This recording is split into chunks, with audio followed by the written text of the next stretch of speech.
years old, I went off to summer camp for the first time, and my mother packed me a suitcase full of books, which to me seemed like a perfectly natural thing to do, because in my family, reading was the primary group activity. And this might sound antisocial to you, but for us, it was really just a different way of being social. You had the animal warmth of your family sitting right next to you, but you were also free to go roaming around the adventure land inside your own mind. And I had this idea that camp was going to be just like this, but better. I had a vision of 10 girls sitting in a cabin, cozily reading books in their matching nightgowns. Camp was more like a keg party without any alcohol. And on the very first day, our counselor gathered us all together, and she taught us a cheer that she said we would be doing every day for the rest of the summer to instill camp spirit. And it went like this. R-O-W-D-I-E, that's the way we spell rowdy, rowdy, rowdy. Let's get rowdy. Yeah. So I couldn't figure out for the life of me why we were supposed to be so rowdy, or why we had to spell this word incorrectly.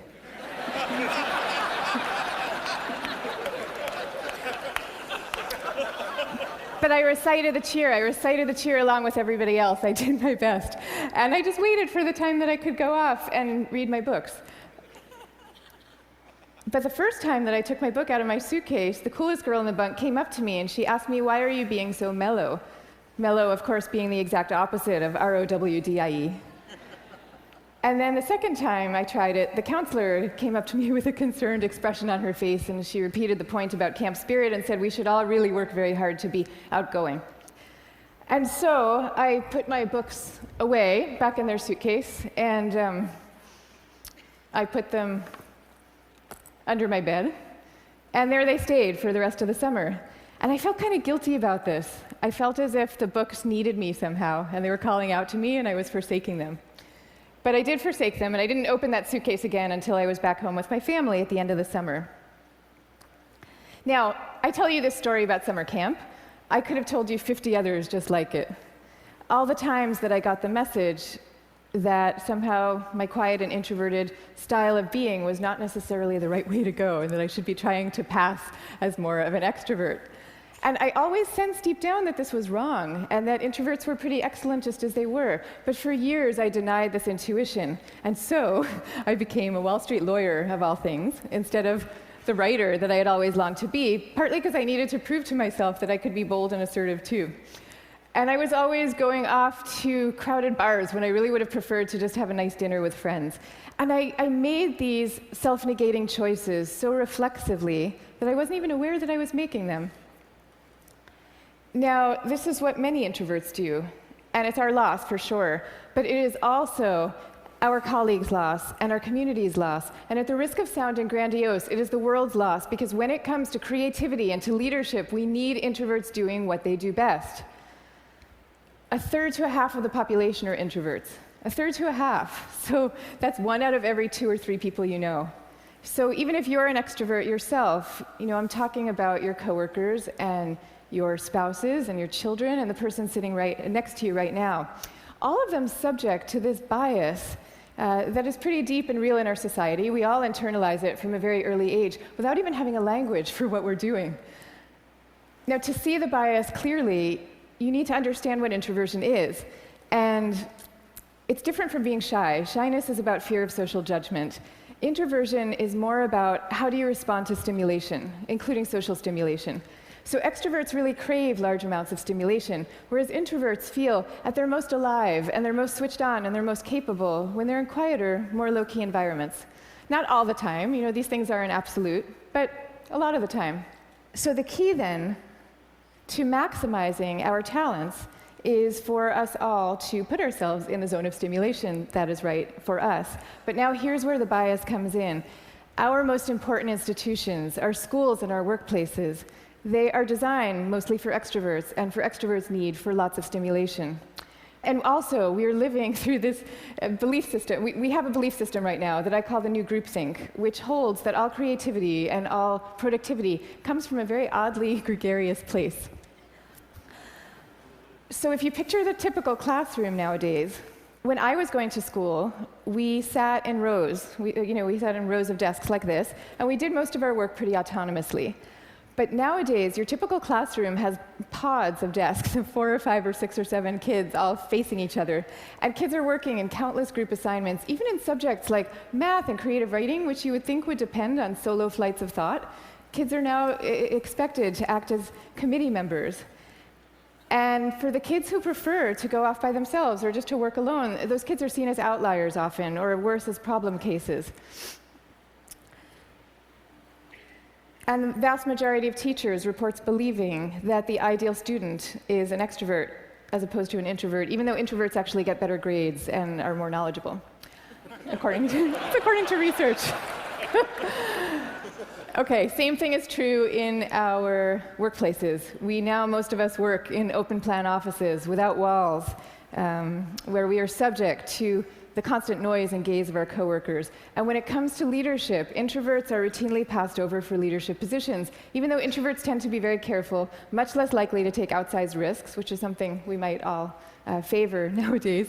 And interesting research by Adam Grant at the Wharton School has found that introverted leaders often deliver better outcomes than extroverts do, because when they are managing proactive employees, they're much more likely to let those employees run with their ideas, whereas an extrovert can quite unwittingly kind of get so excited about things that they're putting their own stamp on things, and other people's ideas might not as easily then bubble up to the surface. Now, in fact, some of our transformative leaders in history have been introverts. I'll give you some examples. Eleanor Roosevelt, Rosa Parks, Gandhi. All these people describe themselves as quiet and soft-spoken and even shy.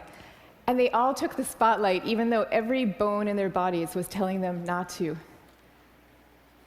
And this turns out to have a special power all its own, because people could feel that these leaders were at the helm, not because they enjoyed directing others, and not out of the pleasure of being looked at. They were there because they had no choice, because they were driven to do what they thought was right.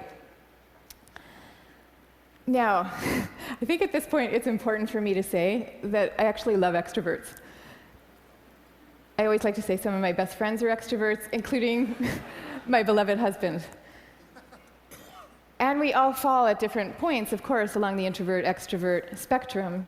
Even Carl Jung, the psychologist who first popularized these terms, said that there's no such thing as a pure introvert or a pure extrovert. He said that such a man would be in a lunatic asylum if he existed at all. And some people fall smack in the middle of the introvert-extrovert spectrum, and we call these people ambiverts. And I often think that they have the best of all worlds. But many of us do recognize ourselves as one type or the other. And what I'm saying is that culturally, we need a much better balance. We need more of a yin and yang between these two types. This is especially important when it comes to creativity and to productivity, because when psychologists look at the lives of the most creative people, what they find are people who are very good at exchanging ideas and advancing ideas, but who also have a serious streak of introversion in them. And this is because solitude is a crucial ingredient often to creativity. So Darwin, he took long walks alone in the woods and emphatically turned down dinner party invitations. Theodore Geisel, better known as Dr. Seuss, he dreamed up many of his amazing creations in a lonely bell tower office that he had in the back of his house in La Jolla, California. And he was actually afraid to meet the young children who read his books for fear that they were expecting him to be this kind of jolly Santa Claus-like figure and would be disappointed with his more reserved persona.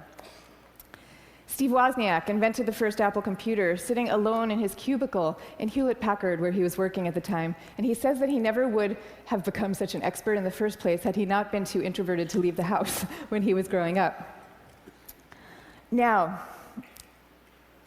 of course, this does not mean that we should all stop collaborating. And case in point is Steve Wozniak famously coming together with Steve Jobs to start Apple Computer. But it does mean that solitude matters, and that for some people, it is the air that they breathe. And in fact, we have known for centuries about the transcendent power of solitude. It's only recently that we've strangely begun to forget it. If you look at most of the world's major religions, you will find seekers, Moses, Jesus, Buddha, Mohammed, seekers who are going off by themselves, alone, to the wilderness, where they then have profound epiphanies and revelations that they then bring back to the rest of the community. So no wilderness, no revelations. This is no surprise, though, if you look at the insights of contemporary psychology. It turns out that we can't even be in a group of people without instinctively mirroring and mimicking their opinions, even about seemingly personal and visceral things like who you're attracted to. You will start aping the beliefs of the people around you without even realizing that that's what you're doing. And groups famously follow the opinions of the most dominant or charismatic person in the room, even though there's zero correlation between being the best talker and having the best ideas. Zero. So you might be following the person with the best ideas, but you might not. And do you really want to leave it up to chance? Much better for everybody to go off by themselves, generate their own ideas, freed from the distortions of group dynamics, and then come together as a team to talk them through in a well-managed environment and take it from there. Now, if all this is true, then why are we getting it so wrong? Why are we setting up our schools this way and our workplaces? And why are we making introverts feel so guilty about wanting to just go off by themselves some of the time? One answer lies deep in our cultural history. Western societies, and in particular the US, have always favored the man of action over the man of contemplation. But in America's early days, we lived in what historians call a culture of character, where we still, at that point, valued people for their inner selves and their moral rectitude. And if you look at the self-help books from this era, they all had titles with things like character, the grandest thing in the world. And they featured role models like Abraham Lincoln, who was praised for being modest and unassuming. Ralph Waldo Emerson called him a man who does not offend by superiority. But then we hit the 20th century, and we entered a new culture that historians call the culture of personality. What happened is we had evolved from an agricultural economy to a world of big business. And so suddenly people are moving from small towns to the cities. And instead of working alongside people they've known all their lives, now they are having to prove themselves in a crowd of strangers. So quite understandably, qualities like magnetism and charisma suddenly come to seem really important. And sure enough, the self-help books change to meet these new needs. And they start to have names like How to Win Friends and Influence People. And they feature as their role models really great salesmen. So that's the world we're living in today. That's our cultural inheritance.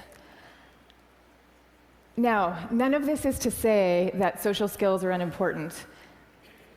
And I'm also not calling for the abolishing of teamwork at all. The same religions who send their sages off to lonely mountaintops also teach us love and trust. And the problems that we are facing today in fields like science and in economics are so vast and so complex that we are going to need armies of people coming together to solve them, working together. But I am saying that the more freedom that we give introverts to be themselves, the more likely that they are to come up with their own unique solutions to these problems. So now, I'd like to share with you what's in my suitcase today.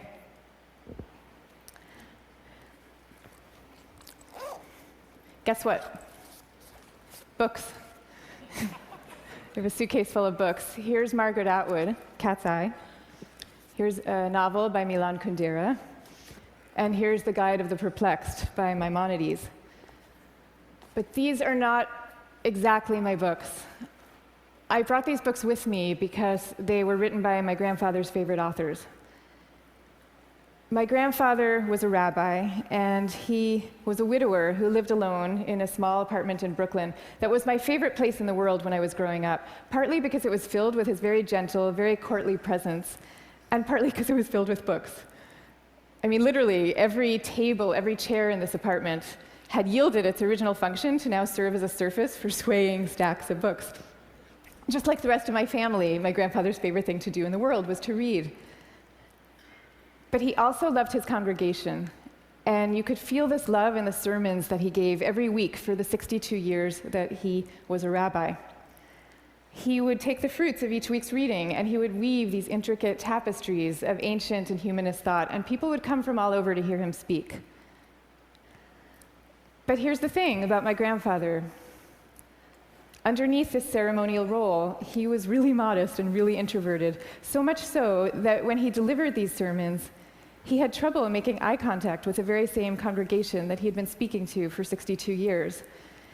And even away from the podium, when you called him to say hello, He would often end the conversation prematurely for fear that he was taking up too much of your time.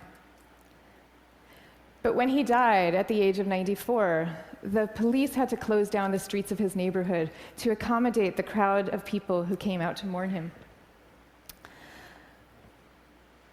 And so these days, I try to learn from my grandfather's example in my own way. So I just published a book about introversion, and it took me about 7 years to write.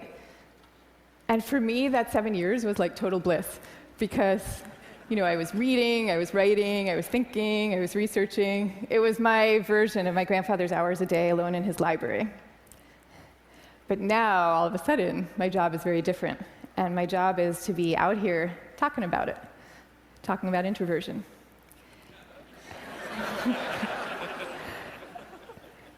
And that's a lot harder for me, because as honored as I am to be here with all of you right now, this is not my natural milieu. So I prepared for moments like these as best I could. I spent the last year practicing public speaking every chance I could get, and I called this my year of speaking dangerously. And that actually helped a lot. But I'll tell you, what helps even more is my sense, my belief, my hope, that when it comes to our attitudes to introversion and to quiet and to solitude, we truly are poised on the brink of dramatic change. I mean, we are. And so I'm going to leave you now with 3 calls for action for those who share this vision. Number 1, stop the madness for constant group work. Just stop it. Thank you. And I want to be clear about what I'm saying, because I deeply believe our offices should be encouraging casual, chatty, cafe-style types of interactions, the kind where people come together and serendipitously have an exchange of ideas. That is great. That's great for introverts, and it's great for extroverts. But we need much more privacy, much more freedom, much more autonomy at work. School, same thing. We need to be teaching kids to work together, for sure. But we also need to be teaching them how to work on their own. This is especially important for extroverted children, too. They need to work on their own because that is where deep thought comes from, in part. Okay, number 2, go to the wilderness. Be like Buddha. Have your own revelations. I'm not saying that we all have to now go off and build our own cabins in the woods and never talk to each other again. But I am saying that we could all stand to unplug and get inside our own heads a little more often. Number 3, take a good look at what's inside your own suitcase and why you put it there. So extroverts, maybe your suitcases are also full of books, or maybe they're full of champagne glasses or skydiving equipment. Whatever it is, I hope you take these things out every chance you get and grace us with your energy and your joy. But introverts, you being you probably have the impulse to guard very carefully what's inside your own suitcase. And that's okay. But occasionally, just occasionally, I hope you will open up your suitcases for other people to see, because the world needs you and it needs the things you carry. So I wish you the best of all possible journeys and the courage to speak softly.